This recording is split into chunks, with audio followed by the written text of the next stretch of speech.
Assalamualaikum warahmatullahi wabarakatuh guys. Selamat datang di Biologi Ciamica,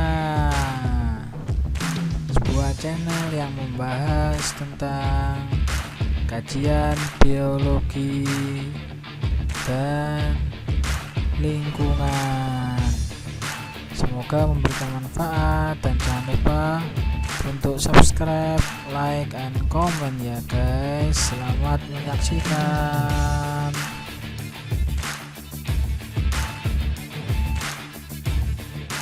Oke, assalamualaikum warahmatullahi wabarakatuh guys. Oke, kita bertemu lagi pada channel YouTube saya di Biologi Ciamica. Oke, saya Iqbal Filayani. Saya akan menerangkan tentang Mendelisme, hukum Mendel. Oke, Mendel merupakan bapak genetika, ya, orang yang pertama kali mempelajari ilmu pewawasan sifat, ya. Jadi Mendel hidup di rentang tahun ini, ya, di rentang tahun 1822 sampai 1844. Nah, ya, di rentang ini Mendel hidup. Mendel melakukan perkawinan persilangan monohibrid, ya, dengan satu sifat beda. Mendel awalnya merupakan pendeta, kemudian pulang ke kampung halaman dan tertarik meneliti ke tanaman Pisum sativum atau yang lebih dikenal dengan kacang ercis gitu ya. Ini ya. Dan kenapa? Karena kacang ercis banyak dijumpai beberapa perbedaan ya pada kacang ercis ya.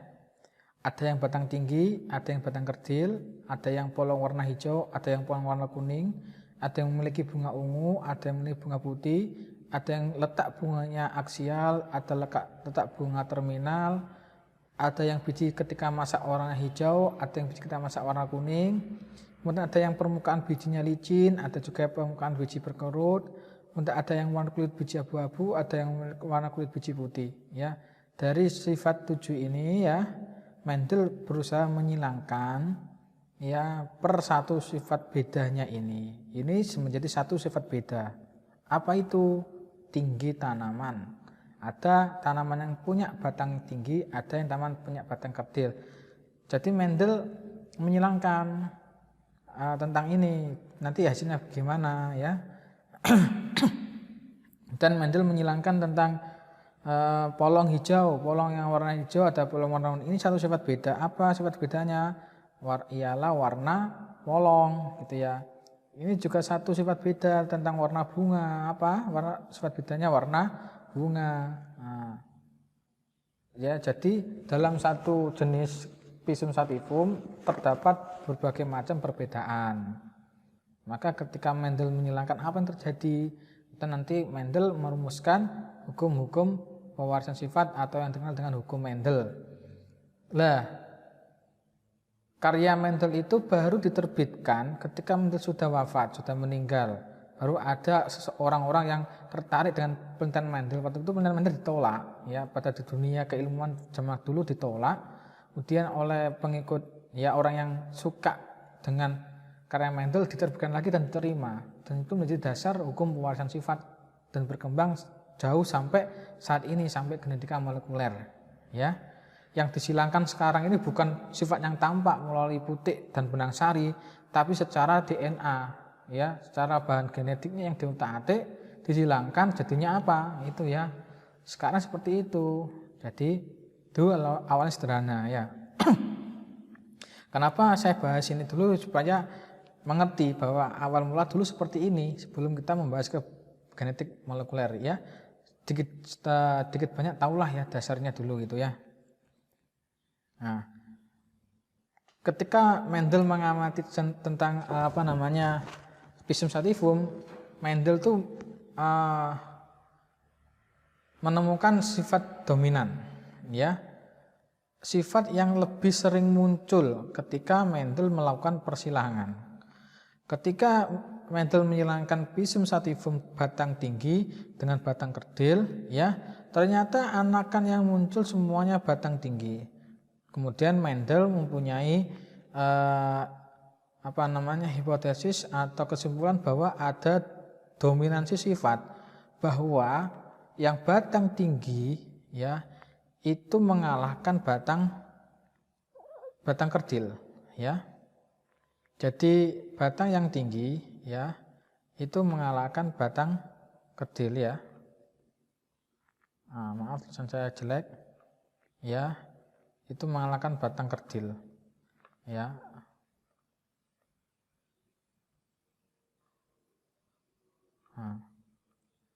Ini kalah ya.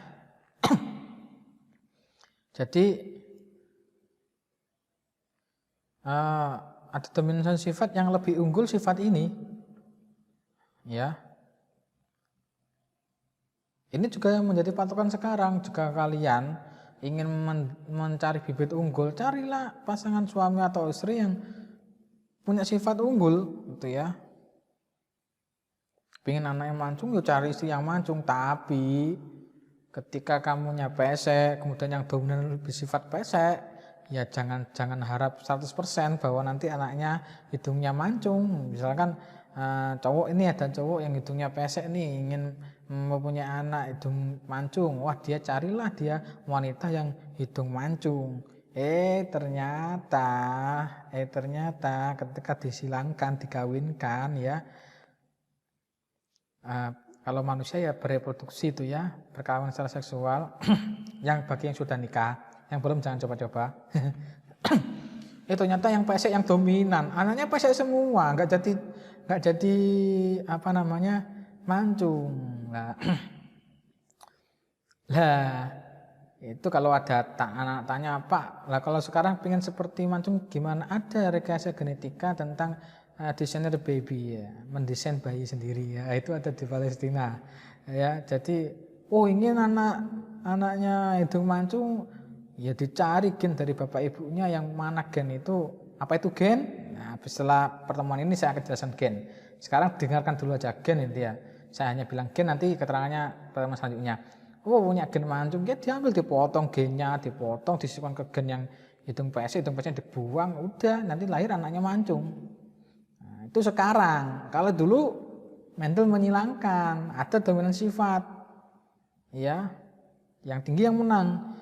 Ternyata jika dibiarkan penyebrukan sendiri, terjadi perbedaan hasil 3/4 batang tinggi, 1/4 batang kerdil. Artinya tidak semua anakan berbatang tinggi semua gitu ya. Ternyata ada dominansi sifat.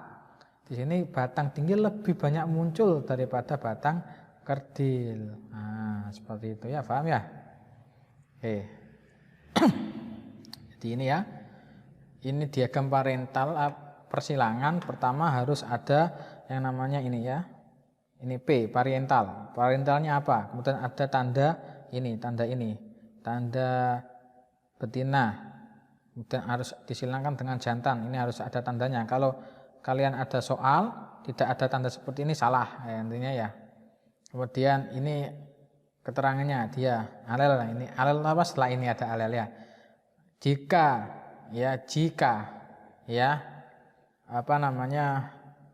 T besar disimbolkan untuk batang tinggi ya.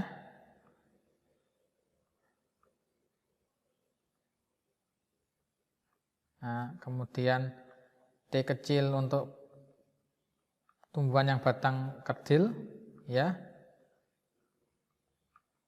Maka jika disilangkan seperti ini ya. Kemudian F1 keturunan pertama ya, karena tadi ada dominansi sifat yang besar, yang tinggi lebih dominan daripada yang kerdil, maka ya muncul sifat T besar T kecil. Ya, kok bisa seperti ini keterangannya setelah ini ya. Ini yang tinggi berarti ya. Tinggi. Ini F1-nya. Jika parental awal, F1 itu filial pertama, anakan pertama. Semuanya tinggi. Jika kalian mempunyai 2 tamak ajes ya, disilangkan sebut sari dan putiknya, kemudian ditemukan yang satu punya sifat tinggi, satu punya sifat kerdil, punya 100 anakan, itu pasti semuanya tinggi. Nah, itu ya. Kalau dominasinya lebih dominan tingginya gitu ya. Dan ketika yang anakan ini ya, yang punyai T besar T kecil ini, tinggi ini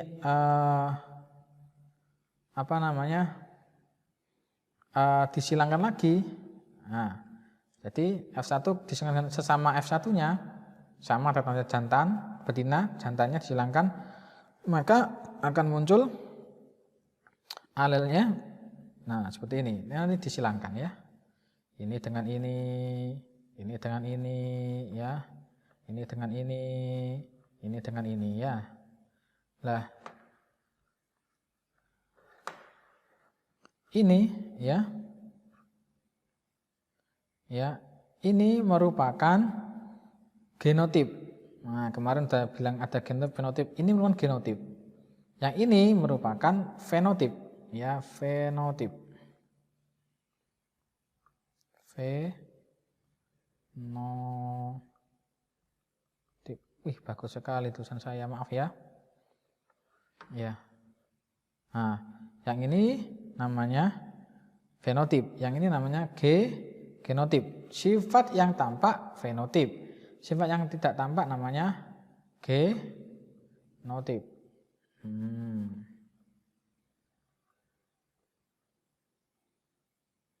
Oke, seperti itu ya. Paham tum? Ya. Jadi F2-nya, anakan kedua, perbandingan genotipnya, ya. T besar banding T besar, T besar, T kecil, T kecil, T kecil, 1 banding 2 banding 1.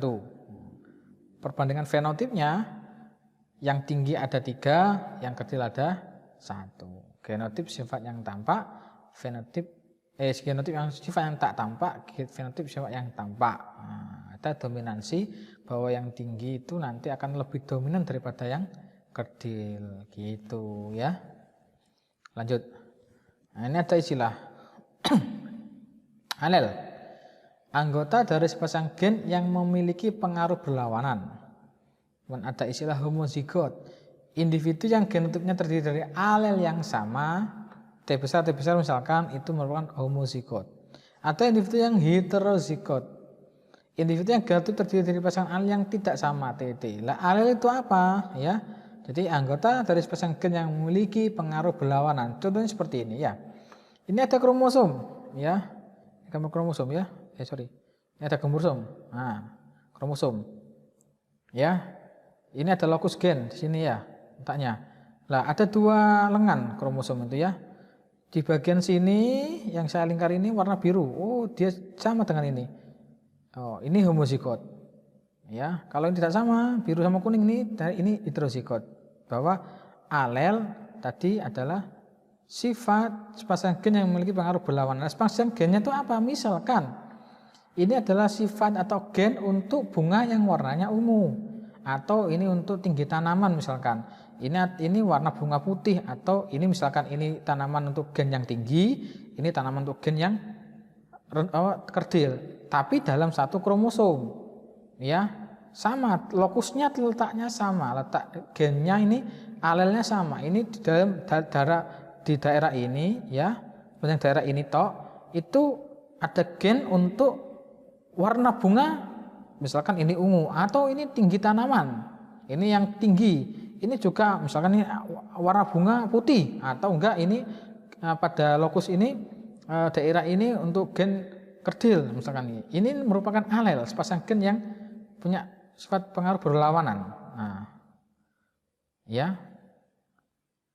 Ini kromosom yang homolog ya, ini. Lah, kalau ini sama, ini misalkan ini tinggi, dia homozigot. Ini kerdil, dia homozigot. Tapi kalau ini tinggi, ini kerdil, dia heterozigot. Tapi ini menyandi sifat yang sama. Kalau ini tinggi, ini juga bukan nama apa? Sifat bedanya tadi apa? Tinggi ukuran batang misalkan. Atau ini misalkan gampangnya ini warna bunga. Sifat bedanya warna bunga. Ya, ini warna bunga. Yang sini warna bunga ungu, yang sini warna bunga putih. Kalau dia homozigot berarti daerah sini warna ungu, ini warna ungu. Sifat bedanya apa? Warna bunga. Ya, jadi ada bunga warna ungu, ada bunga warna putih. Kalau heterozigot, sifat bedanya apa? Warna bunga. Tapi untuk gennya ini gen letak lokus untuk gen penyandi warna ungu, ini untuk warna putih. Itu sifat bedanya apa? Warna bunga. Sifat bedanya apa? Tinggi batang. Ada yang batang tinggi, ada yang batang kerdil. Sifat bunganya apa? Oh, hidung bentuk hidung, ya. Ini hidung mancung, ini hidung pesek. Nah, tinggal yang dominan yang mana? Jika yang dominan itu yang sifat yang tinggi, ya yang berarti yang sifat yang tinggi dominan. Berarti yang sifat yang kerdil lawannya dia tidak dominan atau yang disebut dengan resesif, ya. Lawan dari dominan disebut resesif. Oke. Kemudian kalau yang dominan warna ungu, berarti ya gen yang dominan warna ungu, yang resesifnya warna putih. Itu. Tidak semua yang dominan itu baik dan yang resesif itu jelek. Bisa kebalikannya. Ya. Gitu ya. Enggak mesti. Oh, jangan dikira yang dominan. Oh, ternyata yang dominan ini ada anak pesek ingin dapat mancung tadi. Oh, ternyata yang dominan yang pesek. Enggak mesti yang dominan itu baik. Yang resesif yang mancung lah itu ya. Jadi itu ya. Oke, next. Fenotip dua individu boleh sama, akan tetapi genotipnya berbeda. Ya, tadi ada yang misalkan ya, tadi T besar itu tanamannya tinggi. Ada yang T besar, T kecil. Juga tinggi fenotipnya, tetapi genotipnya beda. Yang satu alelnya homozigot, yang satu alelnya heterozigot dalam satu kromosom. Lokus sama, yang satu menyandi ada gen lokus untuk tinggi, yang satu untuk kerdil. Ini yang heterozigot, tapi yang homozigot. Nah, jadi fenotip dua individu boleh sama, akan tetapi genotipnya berbeda. Oke, lanjut. Hasil perkawinan dua individu yang mempunyai sifat beda disebut hibrid. Hibrid ialah hasil perkawinan antara dua individu yang mempunyai sifat beda. Itu namanya hibrid. Kalau monohibrid berarti perkawinan antara dua individu dengan satu sifat beda. Ini satu, ya, satu sifat beda. Kalau dihibrid, perkawinan antara dua individu yang mempunyai dua sifat beda. Nah, dua. Kalau terhibrid, perkawinan antara dua individu yang mempunyai tiga sifat beda dan seterusnya. Tetrahibrid ya, dan lain seterusnya, banyak sekali. Lah, apakah yang sebenarnya yang diteliti Mendel tuh mengkawinkan seluruh sifat beda? Cuma yang Mendel amati cuma itu toh. Mendel hanya mengamati tinggi tanaman atau Mendel hanya mengamati warna bunga, warna polong, gitu toh.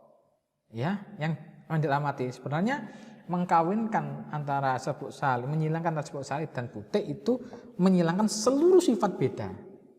Kalian nanti kalau sudah menikah, melakukan reproduksi secara seksual, ya, nanti kalian tuh menghilangkan seluruh sifat beda yang ada pada kalian.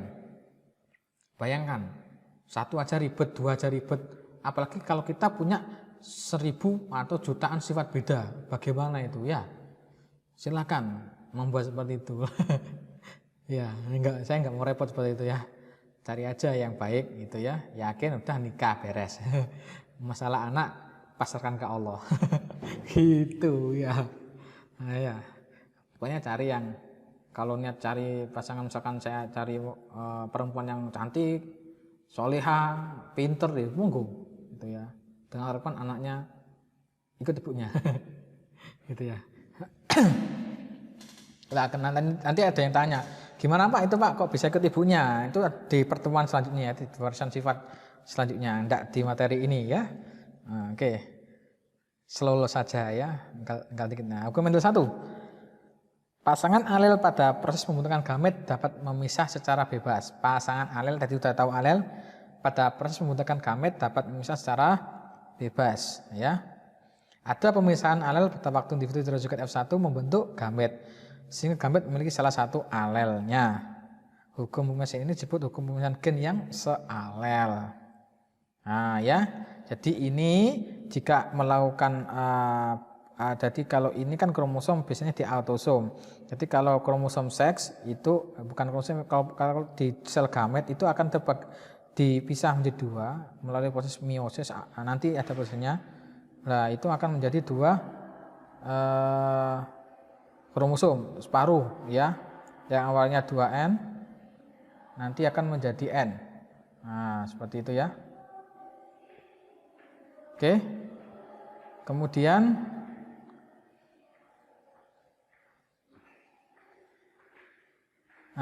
setelah itu ini pasangan alel akan memisah. Ya, ini akan memisah. Kemudian setelah memisah, dia memisah secara bebas. Dia bebas memisah. Dia bebas memisah. Jadi nanti disilangkan dengan pasangannya apanya gitu ya. Ini bebas memisah. Ini merupakan hukum Mendel yang pertama. Jadi alel bebas memisah. Ya. Yang dimaksud ini ya, sealel ini.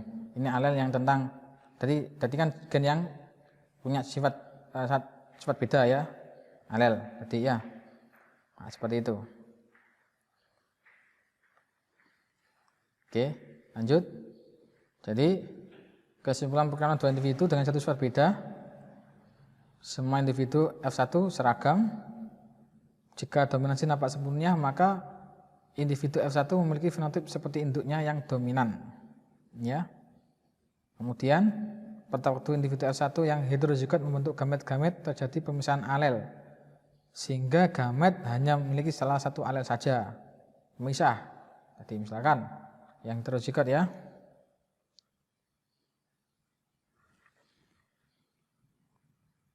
T besar, T kecil, ya. Ini memisah, berarti satunya punya T besar, satunya punya T kecil. Kayak yang tadi ini, ya. Nah, ini ya. Ini kalau memisah, misalkan ini T besar, ya. Ini T besar, maaf yang ini aja. Ini T besar, heterozigot, ya. Ini T kecil.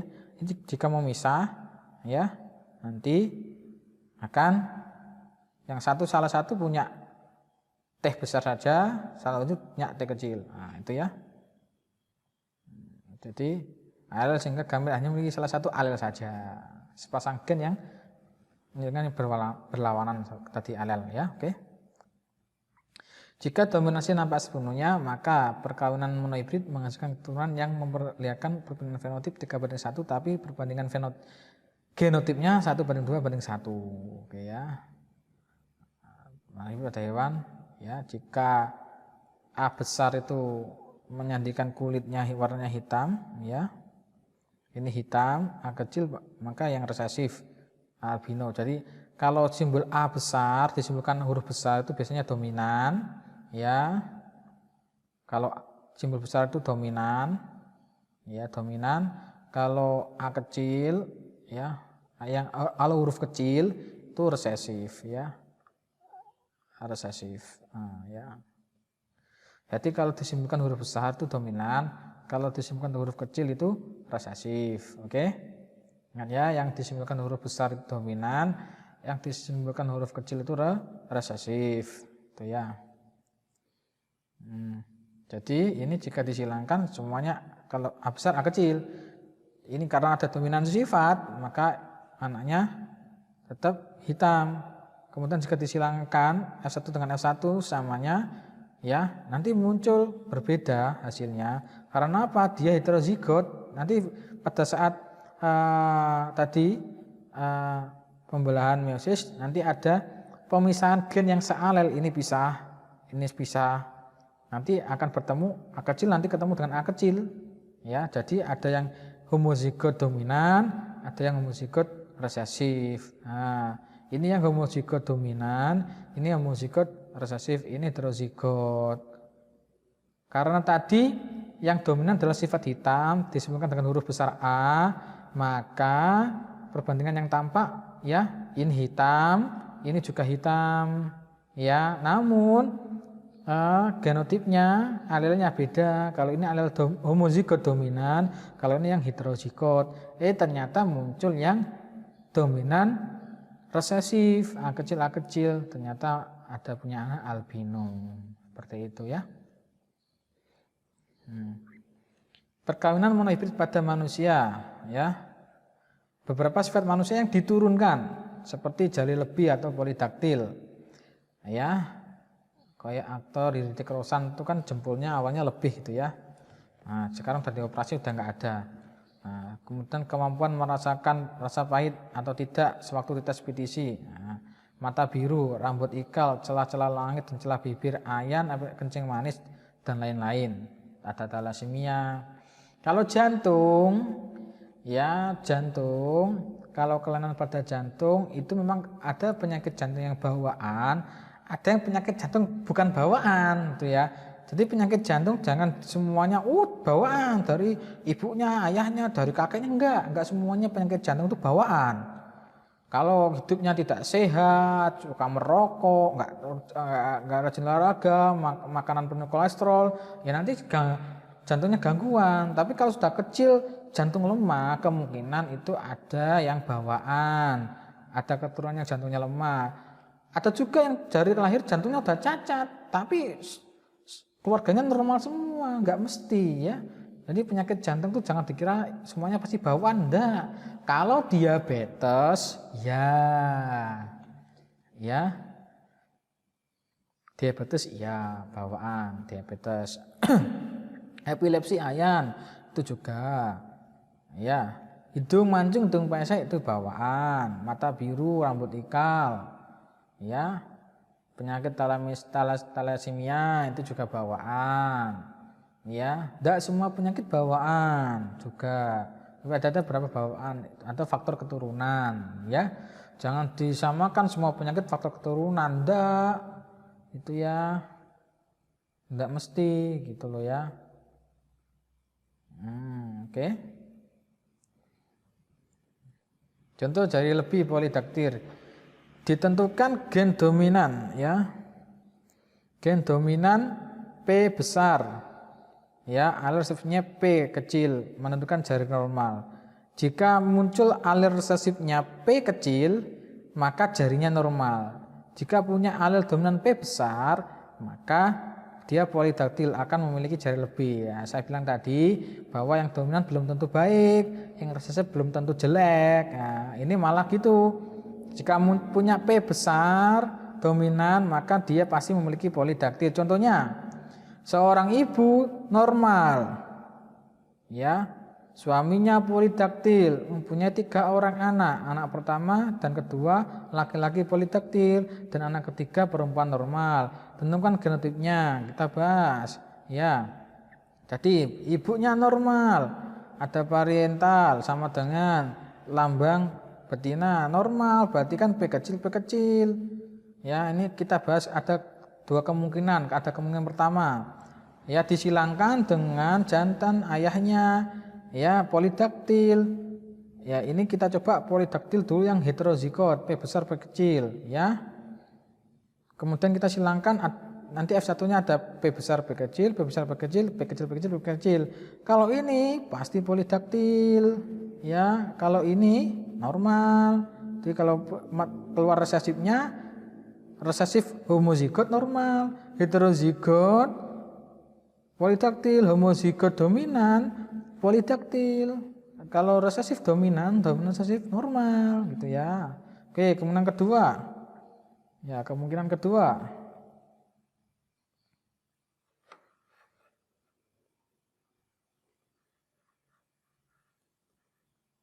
Ya, kemungkinan kedua ya. Nah, kita coba. Ibu tetap alelnya P kecil normal. Ayahnya kita ganti, ya, tadi heterozigot, kita tadi dominan homozigot P besar P kecil.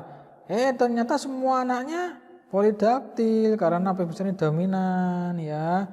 Jadi mana jawaban yang betul? Yang betul adalah jawaban yang kemungkinan pertama. Karena tadi soalnya adalah punya 3 orang anak pertama dan kedua laki-laki polidaktil dan anak ketiga normal. Jadi ada 2 ini ya, jadi nanti kemungkinan ada anak yang polidaktil, ada yang normal. Ternyata punya 3 anak, 2 laki-lakinya polidaktil, yang satunya normal, ya. Ini yang tepat yang ini, kemungkinan pertama. Oke, lanjut. Diabetes mellitus, ya. Kemampuan dari pankreas kurang akan membentuk insulin ditentukan oleh gen resesif D, ya. D kecil resesif. Jika ini D kecil muncul resesif, berarti dia menderita diabetes. Kalau resesif pasti jika ingin muncul dan itu terekspresikan, maka harus berbentuk resesif dominan, resesif yang dominan, ya. Oke, kita belajar aja soalnya. Jika seseorang menderita diabetes, pasti gennya, alelnya resesif dominan, D kecil. Ya, sedangkan orang tua normal, maka tentukan genotipnya. Nomor 2, soal B. Jika suami diabetes, pasti D kecil dan istri normal, sedangkan 2 anaknya normal, tentukan genotipnya. Kita belajar dulu. Oh, ya. Yang soal A. Apa tadi soal A? Seseorang menderita diabetes sedangkan orang tua normal, ya. Seorang menderita diabetes, orang tuanya normal, ya. Kita coba yang heterozigot, D besar D kecil, kita silangkan. Ternyata ada yang diabetes, berarti kalau jawaban orang tua normal, seperti ini. Atau salah satu heterozigot, salah satu homozigot, ya. Ya, misalkan ini ya. Ini D besar D kecil, ya. Yang ini D besar semua. Ini juga bisa jawaban seperti ini, ya. Jadi alelnya yang F1-nya nanti D besar, ya. Kemudian D besar D kecil, tapi ini semuanya normal, ya.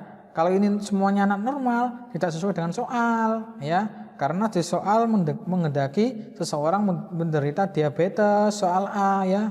Sedangkan kedua orang tuanya normal, jadi yang lebih tepat adalah yang ini, ya. Yang ini, ya. Soal yang ini, jawaban yang ini yang tepat, bahwa kalau yang atas ini salah, ya. Jadi yang tepat genotipnya, alelnya D besar D kecil, karena nanti ada yang muncul yang diabetes.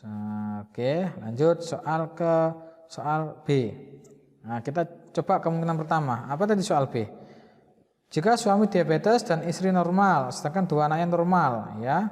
Kuncinya di suami diabetes dan istri normal, dan juga 2 anaknya normal. Kemungkinan pertama, ya. Istri normal. Kemungkinan pertama kita pakai heterozigot, ya, normal. Kemudian suami diabetes jelas D kecil, resesif homozigot, ya. Bukan dominan resesif, ya, resesif homozigot. Kalau resesif enggak dominan, ya. Kalau tadi saya ada salah, mohon maaf, koreksi, ya. Yang resesif, ya, resesif homozigot, ya. Resesif itu pasti resesif, enggak ada resesif dominan, ya. Resesif homozigot maksudnya. Kalau nanti tadi ada yang salah, terang saya maksudnya ini resesif homozigot. Ya. Kita tahu, ya, tadi, ya. Soalnya apa? Kalau lupa saya, sedangkan 2 anaknya normal. 2 anaknya normal, oke. 2 anaknya normal, tapi ini muncul anak yang diabetes, berarti bisa enggak jawabannya? Bukan yang ini, ya, jawabannya, ya. Karena ini ada anak yang normal, ada anak yang diabetes. Kita coba jawaban yang kedua. Tadi ibunya heterozigot, kita coba yang homozigot. Kalau homozigot ayahnya homozigot yang resesif, ini homozigot yang dominan. Ternyata anaknya semuanya normal. Heterozigot normal karena lebih dominan yang normal, ya. D kan dominannya gen yang normal daripada kalau D kecil resesifnya dia diabetes. Jadi kalau diabetes pasti alelnya resesif homozigot. Kalau heterozigot dan dominan homozigot pasti normal. Gitu, ya. 2 anaknya normal, berarti jawaban yang paling tepat ialah jawaban soal B kemungkinan kedua. Ya. Dengan alel ibunya bukan heterozigot tapi homozigot. Nah, ini soal-soal pengecohan seperti ini, ya. Oke. Nah, tadi perkawinan monohibrid, sekarang perkawinan dihibrid, perkawinan dengan 2 sifat beda. Misalkan kembali ke Pisum sativum, ya. Ada gen biji warna bulat dominan B besar. Kemudian gen resesifnya B kecil untuk biji keriput atau kisut. Kemudian ada sifat lagi gen untuk biji warna kuning K besar dominan. Resesifnya K kecil, bijinya warna hijau, ya. Tentukan gamet dominan dan subunit jika ada dua beda. Nah, tentukan diagram perkawinan F1 dan F2. Kita coba langsung ya. Betina. Betina kita buat yang homozigot resesif. Yang jantan kita buat homozigot dominan. Bagaimana F1-nya? Jadi ini disilangkan antara buah kisut warna hijau dan buah bentuknya bulat warnanya kuning. Yang dominan apa? Bulat dan kuning. Kita silangkan. F1-nya B besar, B kecil, K besar, K kecil. Ya, tetap fenotipnya bulat kuning. Ya, dan ketika F1 ini disilangkan dengan F1, apa yang terjadi? Ya. Maka ya, karena tadi alel dapat memisah secara bebas, ya, terbentuknya seperti ini. F2-nya perbandingan fenotipnya 9, 3, 3, 1. Ya. Bulat kuning ada 9, bulat hijau ada 3, kisut kuning ada 3, kisut hijau ada 1. Ya, bulat kuning B besar, B besar, K besar, K besar. B besar, B besar, B kecil, K besar, K kecil. Itu dominan. Itu masuk ke bulat kuning. Bulat hijau berarti B besar, B besar, K kecil, K kecil. Atau B besar, B kecil, K kecil, K kecil. Kisut kuning B besar, B kecil, B kecil, K besar, K besar. Atau B kecil, B kecil, K besar, K kecil. Kisut hijau berarti yang resesif semua. B kecil, B kecil, K kecil, K kecil. Oke. Nah, ini perbandingan genotipnya ya. Ini yang bulat kuning. Ya, bulat kuning. Bulat kuning. Satu berbanding satu. Perbandingan genotip, ini fenotip. Ya. Nah, di total 9, 3, 3, 1 perbandingan fenotipnya. Kalau ini perbandingan genotipnya ya, ini perbandingan genotip ya. Kalau ini perbandingan fenotip gitu ya. Oke, mungkin kalian sudah pernah di SMA atau SMP ya. Adanya pewarisan persilangan dua sifat beda itu Mendel menemukan hukum Mendel 2 ya. Hukum Mendel 2. Kalau hukum pertama, hukum pemisahan gen yang sealel. Kalau ini hukum sepasang gen ya. Jadi awalnya gen-gen dari sepasang alel yang memisah secara bebas, hukum Mendel 1, ketika berlangsung pembuahan meiosis pada waktu pembentukan gamet dan juga ya, pada waktu pembentukan gamet, gen yang alel yang memisah secara bebas akan bebas berpasangan atau hukum berpasangan secara bebas. Ya, hukum bebas berpasangan. Kalau hukum Mendel 1 hukum segregasi bebas, ini hukum berpasangan secara bebas. Ya, jadinya nanti seperti ini. Ya, ada fenotip seperti ini. Ya, bebas, dia sudah memisah secara bebas, bebas berpasangan. Maka genotipnya seperti ini tadi, ada 16 genotip. Perbandingannya seperti ini, ada 16 genotip ya. Maaf, ada 16 genotip ini ya. Ini 16 genotip 1 sampai 16. Karena tadi hukum Mendel pertama gen alel memisah secara bebas, hukum Mendel kedua setelah memisah bebas dia juga bebas berpasangan. Mau pasangan yang mana? Nah, ketika disilangkan. Nah, gitu ya. Jadi seperti itu. Ya. Nah, terima kasih. Seperti itu ya. Untuk kajian hari ini semoga ada manfaatnya ya. Kita berjumpa lagi di pertemuan di kajian berikutnya. Oke, tetap semangat. Jangan lupa subscribe, like, oke, dan share ke teman-teman ya atau yang lain ya. Silakan komen juga tidak apa-apa. Bagi mahasiswa Tesis Biologi Tulungagung silakan berdiskusi, berkomentar di GC Class. Oke, Google Classroom. Sekian, terima kasih. Assalamualaikum warahmatullahi wabarakatuh.